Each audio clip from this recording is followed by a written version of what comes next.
Hi hello ನಮಸ್ಕಾರ. ಗಿಲ್ಲಿ ಗೆಲ್ಬೇಕು ಅನ್ನುವಂಥದ್ದು ಅವರ ಕುಟುಂಬಸ್ಥರು, ಅವರ ಅಭಿಮಾನಿಗಳು, ಅವರ ಆತ್ಮೀಯರ ಕನಸು ಅಷ್ಟೇ ಅಲ್ಲ, ಇಡೀ ಕರ್ನಾಟಕದ ಕನಸು.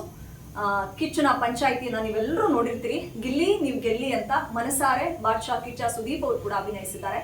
ಸೊ ಗೆಳೆಯ ಗೆಲ್ಲಬೇಕು ಅನ್ನುವಂಥದ್ದು ಈಗ ನನ್ನ ಪಕ್ಕದಲ್ಲಿ ಕೂತಿರ್ತಕ್ಕಂಥ ಒಬ್ಬ ನಿರ್ದೇಶಕರ ಕನಸು. ಗಿಲ್ಲಿಯ ಶಾರ್ಟ್ ಫಿಲ್ಮ್ಗಳಲ್ಲಿ ರೈಟರ್ ಆಗಿ ಕೆಲಸ ಮಾಡಿದವರು ಇವರು. ಅವರ ಹೆಸರು ಸೂರ್ಯವಂಶಿ ಅಂತ. ಸೊ ಗಿಲ್ಲಿಯ ಆತ್ಮೀಯರು ಈಗ ನನ್ನ ಜೊತೆಗಿದ್ದಾರೆ. ಗಿಲ್ಲಿಗೋಸ್ಕರ ಅವನು ಗೆಲ್ಲಬೇಕು ಅನ್ನೋದಕ್ಕೋಸ್ಕರ ಒಂದು ಹಾಡನ್ನ ಕ್ರಿಯೇಟ್ ಮಾಡಿದ್ದಾರೆ. ಆ ಹಾಡಿನ ಬಗ್ಗೆ ಮತ್ತು ಗಿಲ್ಲಿ ಗೆಳೆತನದ ಬಗ್ಗೆ ಸೂರ್ಯವಂಶಿ ಅವರು ಏನ್ ಹೇಳ್ತಾರೆ ಅವ್ರನ್ನ ಮಾತಾಡಿಸ್ತಾ ಹೋಗೋಣ. ಹಾಯ್ ಸರ್, ನಮಸ್ತೆ. ಹೇಗಿದ್ದೀರಾ? ನಿಮ್ಮನ್ನು ಹುಡ್ಕೋದೇ ಒಂದ್ ಕಷ್ಟ ಆಯ್ತು. ಗಿಲ್ಲಿಯ ಆಪ್ತರು ಯಾರಿದ್ದಾರೆ, ಅವನ ಸ್ಟ್ರಗ್ಲಿಂಗ್ ಡೇಸ್ ನ ಯಾರೆಲ್ಲ ನೋಡಿದ್ದಾರೆ ಅಂತ ಸರ್ಚ್ ಮಾಡ್ತಾ ಹೋದಾಗ ಮೊದಲಿಗೆ ನಿಮ್ಗೆ ಕಾಣಿಸಿದ್ದು ಸೂರ್ಯವಂಶಿ ಅಂತ ಗೊತ್ತಾಯ್ತು. ಸೊ ನಿಮ್ಮ ಮತ್ತೆ ಗಿಲ್ಲಿ ಗೆಳೆತನ ಹೇಗ್ ಶುರುವಾಯ್ತು ಅನ್ನೋದನ್ನ ಮಾತಾಡೋದಕ್ಕೂ ಮೊದಲು ಗಿಲ್ಲಿ ಗೆಲ್ಲಬೇಕು ಅನ್ನುವಂತಹ ಕನಸು ನಿಮ್ಗೆ ಎಷ್ಟಿದೆ, ಆಸೆ ಎಷ್ಟಿದೆ, ಅವ್ರಿಗೋಸ್ಕರ ರಚಿಸಿರ್ತಕ್ಕಂಥ ಹಾಡಿನ ಬಗ್ಗೆ ಮೊದಲು ಮಾತಾಡೋದಾದ್ರೆ. ಹಾಡಿನ ಬಗ್ಗೆ ಹೆಚ್ಚು ನಾನು ಬಿಗ್ ಬಾಸ್ ಹೋದ್ನಲ್ಲ ಅವನು, ಅವಾಗ ನಾನೇ ಒಂದ್ಸರಿ ಒಂದು 3-4 ದಿನ ನಾನೇನು ಮಾಡಿದೆ, ಅವನ ಜೊತೆ ಕೂತ್ಕೊಂಡು ಮಾತಾಡಿದ್ವಿ. ಒಂದು ಸ್ವಲ್ಪ ಸೀರಿಯಸ್ ಎಲ್ಲ ನೋಡಿದ್ವಿ. ಫಸ್ಟ್ ಸೆಕೆಂಡಿಂದ ಲಾಸ್ಟ್ 11 ಸೀರಿಯಸ್ ಗಂಟ ನೋಡಿದ್ವಿ. ಏನೇನು ಚೇಂಜ್ ಓವರ್ ಇರುತ್ತೆ, ಏನೇನು ಮಾಡ್ಬೋದು ಅಂತ ಸ್ವಲ್ಪ ಪ್ಲಾನ್ಗಳಿತ್ತು, ನಡೀತಾ ಇತ್ತು. ಜೊತೆಗೆ ಅವನು ಬಿಗ್ ಬಾಸ್ ಹೋದ್ರೆ ಹೆಚ್ಚು 120 ಡೇಸ್ ಏನಾಗುತ್ತೆ ಅನ್ಸುತ್ತಲ್ಲ ಅದು. ಆ 120 ಡೇಸ್ ಅಲ್ಲಿ ಇವನು ಮಿಸ್ ಮಾಡ್ಕೊಂಡಿದ್ದೆ ನಾನು. ಈಗ ಹ್ಯಾಪಿ ನ್ಯೂ ಇಯರ್ ಏನು ಪ್ರೆಸೆಂಟೇಷನ್ ಕೊಡೋದು, ಅವ್ನಿಗೆ ಮಿಸ್ ಆಗ್ಬಿಟ್ಟಿದ್ದೀನಲ್ಲ ಅಂತ ಹೇಳ್ಬಿಟ್ಟು ಅವ್ನಿಗೆ ಲೈಫ್ ಲಾಂಗ್ ಮೆಮೊರೇಬಲ್ ಆಗಿರಬೇಕು ಆ ಥರದೊಂದು ಪ್ರೆಸೆಂಟೇಷನ್ ಕೊಡೋಣ ಅಂತ ಅನ್ಕೊಂಡಿದ್ದೆ. ನಾನು ಏನು ಕೊಟ್ಟರು ಅದು ಸ್ನೇಹಿತ ಪರವಾಗಿ ಅದು ಕಡಿಮೆ. ಅವಾಗ ಅವ್ನ ತಾಟಲ್ಲಿ ಕೂತ್ಕೊಂಡು ಅವ್ರ ಊರಲ್ಲಿ ಒಬ್ಬರು ಫೋನ್ ಮಾಡೋದು ನನಗೆ, ದಿನೇಶ್ ಅಂತ, ಗಿಲ್ಲಿ ಕಾರ್ನ ಡ್ರೈವಿಂಗ್ ಮಾಡ್ತಾ ಇರ್ತಾರೆ ಅವರು. ಅಣ್ಣ ಈ ಥರ ಗಿಲ್ಲಿ ಬ್ಯಾನರ್ ಮಾಡಿಸ್ತಿದ್ದೀವಿ ಅಣ್ಣ, ನೀವು ಒಂದು ಟೈಟಲ್ ಕೊಟ್ಬಿಡಿ ಅಂತ. ನಾನು ಅದನ್ಕಡೆ ಸಿನಿಮಾಗೆ ಟೈಟಲ್ ಹೇಳ್ಬೋದು, ಬ್ಯಾನರ್ ಒಂದು ಟೈಟಲ್ ಕೇಳ್ತಾವಲ್ಲ. ಸರಿ ಥಿಂಕ್ ಮಾಡ್ಬಿಟ್ಟು ನಾನೊಂದು ಏನೋ ಯಾವುದೋ ಟೆನ್ಷನ್ ಇದ್ದೆ. ಅದಾದ್ಮೇಲೆ ಒಂದು ಕೆಲಸ ಮಾಡ್ರೋ, ಗೆದ್ದು ಬಾ ಗಿಲ್ಲಿ ಅಂತ ಹಾಕೋರು ಅಂತ ಹೇಳ್ಬಿಟ್ಟು ಗೆದ್ದು ಬಾ ಗಿಲ್ಲಿ ಅಂತೇಳಿ ಹೇಳಿದೆ. ಅವರೆಲ್ಲ ಬ್ಯಾನರ್ನ ಟೈಪ್ ಮಾಡಿಸ್ಬಿಟ್ಟು ಕಳಿಸಿದ್ರು. ಆಮೇಲೆ ಅಷ್ಟೊತ್ತಿಗೆ ನಮ್ಮ ಪ್ರವೀಣ್ ಶಾಂತವೀರು ಅಂತ ಹೇಳಿ ಒಬ್ಬರು ಮ್ಯೂಸಿಕ್ ಡೈರೆಕ್ಟರ್ ಇದ್ದಾರೆ, ಅವ್ರು ಬಂದು ಹಿಂಗಿದೆ ಸರ್ ಅಂತ ಹೇಳ್ಬಿಟ್ಟು ಅವ್ರು ತೋರಿಸ್ತೆ, ನೋಡಿ ಹುಡುಗರೆಲ್ಲ ಈ ಥರ ಬ್ಯಾನರ್ ಮಾಡಿಸ್ತಿದ್ರಿ, ಒಂದು ಟೈಟಲ್ ಕೇಳಿದ್ರು ಸರ್ ಹಂಗೆ ಅಂತ. ಸರ್ ಗೆದ್ದು ಬಾ ಟೈಟಲ್ ಸಖತ್ತಾಗಿದೆ ಸರ್, ಇದ್ರ ಮೇಲೆ ಒಂದು ಸಾಂಗ್ ಬರ್ಬಿಡಿ. ನನಗೆಲ್ಲಿ ಸಾಂಗ್ ಬರೋಕ್ಕೆ ಬರುತ್ತೆ ಅಂತಂದೆ. ಆಮೇಲೆ ಇಟ್ಕೊಂಡು ಸರ್ ನೀವು ಡೈರೆಕ್ಟ್ರು ರೈಟ್ರು ಎಲ್ಲ ನಿಮ್ಮ ಕೈಲಿ ಆಗುತ್ತೆ ಬರೀರಿ ಅಂತ ಎಲ್ಲ ಮಾತುಕತೆ ಎಲ್ಲ ಆಯಿತು. ಸರಿ ಆಯಿತು ಅಂದ್ಬಿಟ್ಟು ಅವ್ರು ಊಟ ಮಾಡ್ಕೊಂಡು ಹೊರಟ್ರು. ನಾನು ಒಂದು 9-9:30 10 ಗಂಟೆ ಇಲ್ಲಿಂದ ಅವ್ರು ಹೊರಟ್ರು.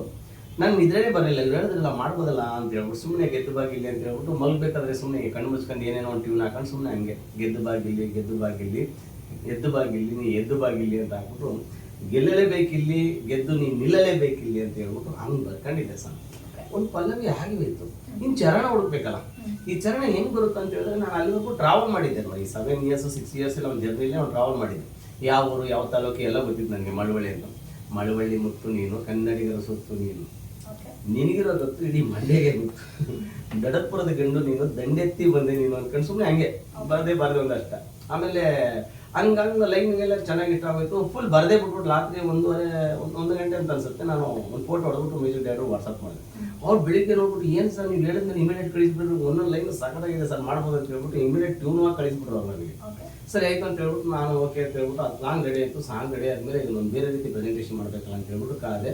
ಅಷ್ಟಕ್ಕೆ ಸಾಂಗ್ ರೆಡಿ ಅಷ್ಟರಲ್ಲಿ ಕ್ರಿಸ್ಮಸ್ ಬಂದ್ಬಿಟ್ಟು ಒಂದು ಇಮ್ಯಾಜಿನೇಷನ್ ಅನ್ಕೊಂಡಿದ್ದೀವಿ ಪಬ್ಬಲ್ಲಿ ಶೂಟಿಂಗ್ ಆಗುತ್ತೆ ಅಂತ. ಸೊ ಆಯಿತು ಅಂತ ಹೇಳ್ಬಿಟ್ಟು ಹೋಗಿ ಕ್ರಿಸ್ಮಸ್ಗೆ ಎಲ್ಲ ಸುಮಾರು ಇದನ್ನು ಕೇಳ್ತಿದ್ದೆ ಪಬ್ಬಲ್ಲಿ. ಈ ಟೈಮಲ್ಲಿ ದಯವಿಟ್ಟು ಬರಬೇಡಿ ಅಂತ. ಕ್ರಿಸ್ಮಸ್ ಆಯಿತು, ಹ್ಯಾಪಿ ನ್ಯೂ ಇಯರ್ ಇನ್ನೂ ಜಾಸ್ತಿ ಆಗೋಯ್ತು. ಅದು 7ನೇ ತಾರೀಕು ಗಂಟೆ ಬರಬೇಡಿ ಅದು. ಹಂಗಾಗಿ ಬರೀ ಲಿರಿಕಲ್ ವಿಡಿಯೋ ಬಿಟ್ಟಿದ್ದೀನಿ. ಆ ಸಾಂಗ್ ನೀವು ಕೇಳಿದಿರಿ, ಬಂದು ನೀವು ಎಲ್ಲರೂ ಕೇಳಿದರೆ, ನೀವಂತೂ ಎಲ್ಲ ಕಡೆನೂ ಅದು ಬರ್ತಾ ಇದೆ. ಸೊ ಒಂದು ಖುಷಿ ಆಗುತ್ತೆ ಮೇಡಮ್. ಓಕೆ, ಗಿಲ್ಲಿ ಗೆಲುವಿಗೋಸ್ಕರ ನೀವು ಕೂಡ ಹಬ್ಬಿಸ್ತಾ ಇದ್ರಿ. ಸೊ ಇನ್ನೇನು 2 ವಾರ ಉಳ್ಕೊಂಡಿದೆ. ಹೇಗೆ ಆಡ್ತಾ ಇದ್ದಾನೆ ಬಿಗ್ ಬಾಸ್ ಮನೆಯಲ್ಲಿ? ಯಾಕಂದ್ರೆ ತುಂಬಾ ಹತ್ತಿರದಿಂದ, ಸೊ ಒಂದು 4 ಗೋಡೆ ಮಧ್ಯೆ ನೀವು ಅವನನ್ನ ತುಂಬಾ ಚೆನ್ನಾಗಿ ಬಲ್ಲಿದ್ದೀರಾ. ಸೊ ಬಿಗ್ ಬಾಸ್ ಮನೇಲಿ ಹೇಗೆ ಆಟ ಆಡ್ತಾನೆ ನಿಮ್ಮ ಗೆಳೆಯ?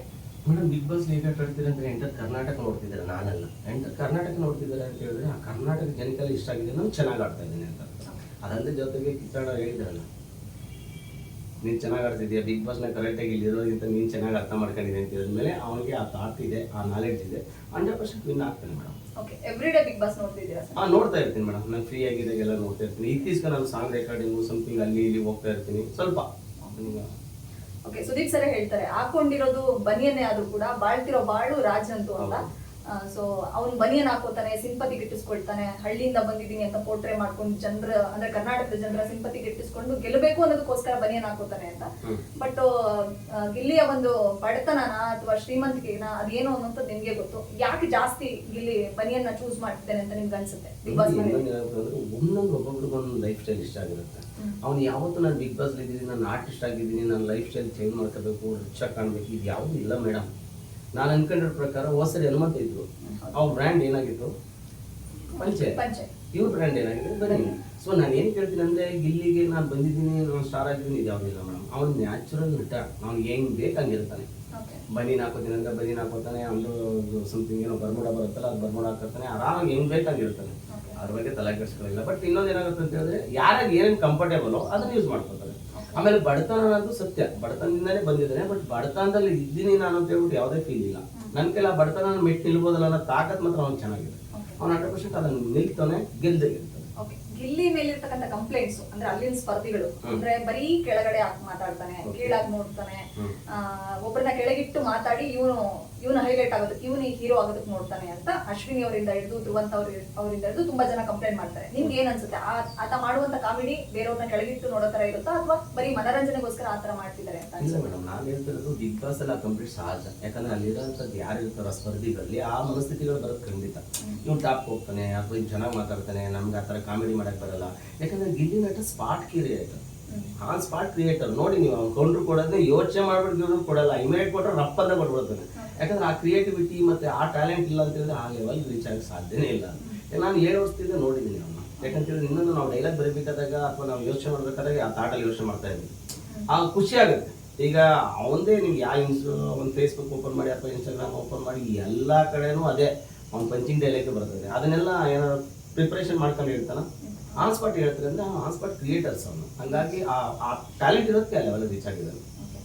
ಬಿಗ್ ಬಾಸ್ ಮನೇಲಿ 2 ಹಾಡುಗಳನ್ನ ನನ್ಗೆ ಗೊತ್ತಿರೋ ಪ್ರಕಾರ 2 ಹಾಡುಗಳು ಇಟ್ಟಾಗಿದೆ. ರೀಸೆಂಟ್ ಆಗಿ ಇಟ್ಟಾಗಿರೋ ದೊಡ್ಡವ ದೋಸೆ ಕೂಡ ಅದು ಓಕೆ. ಅದಕ್ಕಿಂತ ನಂಗೆ ತುಂಬಾ ಇಷ್ಟ ಆಗಿತ್ತು ಅಂದ್ರೆ ಇಲ್ಲೇ ಇದ್ರೆ ಆನಂದ, ಹೊರಗಡೆ ಹೋದ್ರೆ ಗೋವಿಂದ ಅಂತ. ಅದನ್ನ ಕೇಳಿದ್ರೆ ಸರ್ ಹೇಗೆ ಅನಿಸ್ತು? ಮೇಡಮ್ ನಾನು ಅದೇ ಹೇಳಿದೆ, ನನಗೆ ಸ್ಪಾಟ್ ಕ್ರಿಯೇಟರ್ಸ್ ಅಂತ ನೀವು ನಂಬ್ತಿರ ಬಿಡ್ತೀರೋ, ಅವ್ನು ಮಲ್ಕಾಡ್ತಾನಲ್ಲ, ಅವ್ನು ಮಲ್ಕಾಡಾಗ ಕಣ್ಣು ಮುಚ್ಕೊಂಡಿರ್ತಾನೆ, ಇಲ್ಲಿ ಕೆಲಸ ಚೆನ್ನಾಗಿ ಮಾಡ್ತಾ ಇರ್ತಾನೆ. ಅಲ್ಲೇ ಟ್ಯೂನು ಹಾಕಿ ಅಲ್ಲೇ ಲಿರಿಕ್ಕು ಬದಲು ಪಟ್ಟ ಅಂತ ಹೇಳ್ಬಿಡ್ತೇನೆ ನಾನು. ಸೊ ಆ ಥರ. ಆಮೇಲೆ ನೆಕ್ಸ್ಟ್ ಇದಕ್ಕೆ ಇನ್ನೊಂದಾಗಿತ್ತು ನೋಡಿ, ನಾಯಿ ಹೊಡೆಯಕ್ಕೆ ಬೇಕು ಒಂದು ಕೋಲು, ಬೆಳಿಗ್ಗೆ ಎದ್ದು ಕುಡಿಯಬೇಕು ಎಮ್ಮೆ ಎಲ್ಲ ಅಂತ. ಸೊ ಅದು ಹಂಗೆ ಹೌದು, ರಘುವಣ್ಣಗೋಸ್ಕರ. ಸೊ ಎಲ್ಲರಿಗೂ ಹಂಗೆ. ಬಟ್ ಆಮೇಲೆ ನೀವು ಯಾರಿಗೆ ಮನಸ್ಸಿಗೆ ಬೇಜಾರು ಮಾಡಿ ಆನ್ ಸ್ಪಾಟ್ ಗಲಾಟೆ ಯಾರು ಮಲ್ಕಳ ಟೈಮಲ್ಲಿ ಹೋಗಿ ಮಲಗಿರೋ ಜಾಕ್ ಹೋಗಿ ಕ್ಷಮೆ ಕೇಳ್ತಾನೆ, ಅದನ್ನು ನೀವು ನೋಡಿದೆ ದಯವಿಟ್ಟು ಕ್ಷಮಿಸಿ ಅಂತ. ಆ ಮನಸ್ಥಿತಿ ಉಳ್ಳವನು ಆ ಥರ ಏನು ಮಾಡೋಕ್ಕೆ. ಆಮೇಲೆ ಬಿಗ್ ಬಾಸ್ ಮೈಂಡ್ ಗೇಮ್ ಅಲ್ಲ ಅದು, ಯಾರ್ಯಾವುದು ಪವರ್ ಏನಿದೆ ಮೈಂಡ್ ಕಂಟ್ರೋಲ್ ಪವರ್ ಅದನ್ನು ಸರ್ಚ್ ಮಾಡೋದೇ ಬಿಗ್ ಬಾಸ್ ಗೇಮ್. ಹಂಗಾಗಿ ಎಷ್ಟೇ ಮಾತಾಡಿ ಏನೇ ಮಾಡೋದು ಅದು ಕೌಂಟ್ರ್ ಕೊಡ್ತಾರೆ, ನಾರ್ಮಲ್ ಆಗಿರ್ತಾರೆ.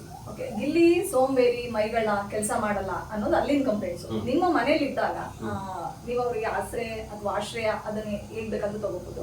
ಸೊ ನಿಮ್ಮ ಮನೇಲಿ ಇದ್ದಾಗ್ಲೂ ಕೂಡ ಅದೇ ತರ ಸೋಂಬೇರಿ, ಸುಮ್ಮನೆ ಯಾವಾಗ್ಲೂ ಸೋಫಾ ಸೆಟ್ ಮೇಲೆ ಮಲ್ಕೊಳ್ಳೋದು, ಕೆಲಸ ಮಾಡದೇ ಇರೋದು, ಈ ತರ ಇದ್ದ? ಈಗ ನಾನು ಚಿಕನ್ ತಗೋಬೇಕಂದ್ರೆ ಚಿಕನ್ ತಗೊಂಡು ಮಟನ್ ತಗೊಬಂದ್ರೆ ಅವನು ಮಸಾಲೆ ಐಟಮ್ ಬೇಕಲ್ಲ, ಅದೆಲ್ಲ ಈರುಳ್ಳಿ ಬೆಳ್ಳುಳ್ಳಿ ಅದನ್ನೆಲ್ಲ ಕಟ್ ಮಾಡೋದು ಅವನ ಕೆಲಸ. ಮಟನ್ ಗಿಟನ್ ಎಲ್ಲ ತೊಳೆದ್ಬಿಟ್ಟು ನಾನು ಪ್ರಿಪ್ರೇಷನ್ ಮಾಡೋದು ನನ್ನ ಕೆಲಸ. ಏನೇ ಕೆಲಸ ಇದ್ರೆ ಇಬ್ರು ಡಿವೈಡ್ ಮಾಡ್ಕೊತಾ ಇದ್ವಿ. ಬಟ್ ಮುದ್ದೆ ಮಾಡೋಕ್ಕಂತೂ ಬರ್ತಾ ಇರಲಿಲ್ಲ ಅವನಿಗೆ. ಹಂಗಾಗಿ ಮುದ್ದೆ ಮಾತ್ರ ನಾನು ಸರ್ ನಮ್ಗೆ ಬರಲ್ಲ, ಅದು ಗುಂಡು ಮಾಡೋದು ನನಗೆ ಬರಲ್ಲ ಸರ್, ನೀವೇ ಮಾಡಿ. ಹಾಗಾಗಿ ಮುದ್ದೆ ಮಾತ್ರ ಮಾಡ್ತಿರಲಿಲ್ಲ. ಇನ್ನು ಬೇರೆ ರೈಸ್ ಗೀಸು ಸಮಥಿಂಗ್ ಏನಿರುತ್ತೋ ಅದನ್ನೆಲ್ಲ ಅವನೇ ಮಾಡ್ತಾ ಇದ್ದ. ನಾನು ಅಡುಗೆ ಮಾಡೋದು ನಾವೆಲ್ಲ ಹೊರಗಡೆ ತಿನ್ನೋದು ಜಾಸ್ತಿ ಅಭ್ಯಾಸ ಇರಲಿಲ್ಲ ನಮಗೆ. ನಾವೆಲ್ಲ ಮನೇಲೆ ಪ್ರಿಪ್ರೇಷನ್ ಮಾಡ್ತಿದ್ವಿ, ಮನೇಲೆ ಊಟ ಮಾಡ್ತಾ ಇದ್ವಿ. ಮನೇಲಿ ಅಡುಗೆ ಮಾಡ್ಕೊಂಡು ಊಟ ಮಾಡೋದು ನಮ್ಗೆ ಅಭ್ಯಾಸ ಜಾಸ್ತಿ. ಹಂಗಾಗಿ ಆ ಥರ ಸೋಂಬೇರಿ ಇರಲ್ಲ. ಈಗ ನನ್ನ ರೂಮಲ್ಲಿ ಇದ್ದಾಗ ಎಲ್ಲ ವಾಷಿಂಗ್ ಮಿಷಿನ್ ಎಲ್ಲ ಐತೆ. ಈಗ ಬಟ್ಟೆ ಒಳಗೆ ಆಗಬೇಕು ವಾಷಿಂಗ್ ಮಿಷಿನ್ಗೆ ಹಾಕೋತಾನೆ. ಸ್ನಾನ ಮಾಡ್ಬೇಕಾದಾಗ ಯಾರು ಬೇರೆಯವ್ರು ಮಾಡ್ತಿದ್ರು, ಅವನೇ ಮಾಡ್ತಾ ಇದ್ದ ತಾನೆ. ಮತ್ತೆ ಹೆಂಗ್ ಸೋಂಬೇರಿ ಆಗುತ್ತೆ? ಅದಾಗಲ್ಲ, ಅವ್ನ ಕೆಲಸ ಮಾಡ್ತಾ ಇದ್ದ. ಗಿಲ್ಲಿಗೆ ಯಾರಾದ್ರೂ ಬೇರೆಯವ್ರು ಬೈತಾ ಇದ್ರೆ ಅಂದ್ರೆ